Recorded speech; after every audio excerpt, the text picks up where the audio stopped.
what we're seeing with this ransomware attack is you can compare it to an equivalent of a missile launcher that somebody just left in a local neighborhood, and a bunch of script kiddies, teenagers, are picking up this missile launcher and shooting rockets at houses in a neighborhood.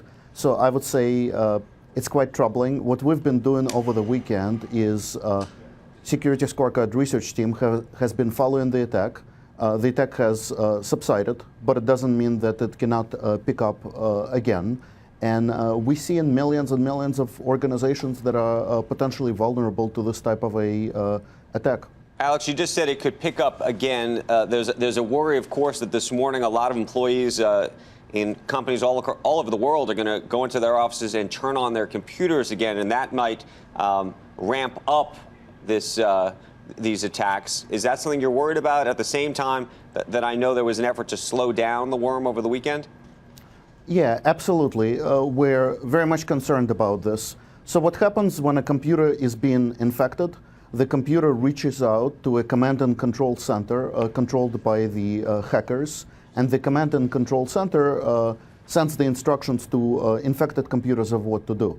Whether you plant ransomware in a hospital, whether you just wipe out and delete all the data, it's entirely up to the hacker.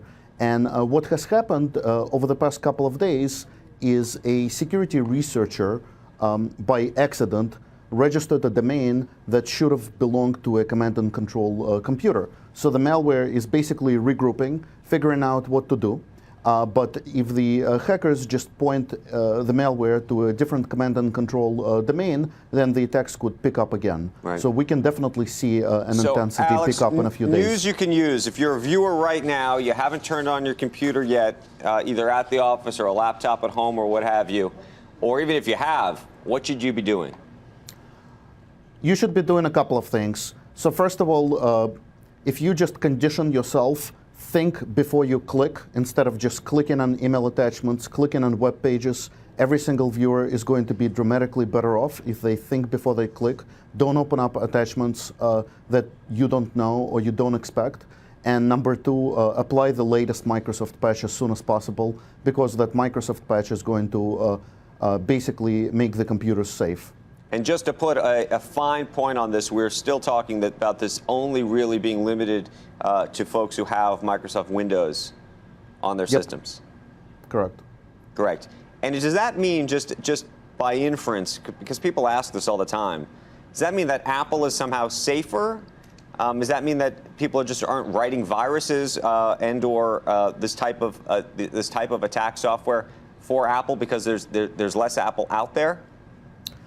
No, that's a common misconception. It happens that this attack is targeting the Windows computers with the unpatched Samba shares, and we estimate there's about 1 million computers worldwide that are vulnerable to this type of attack.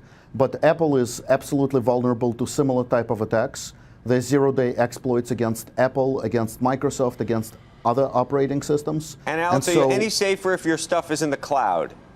Because no, that does not make you safer. If you put things in a cloud, you depend on your third parties, you depend on your suppliers, and if one of them gets hacked, you're in trouble.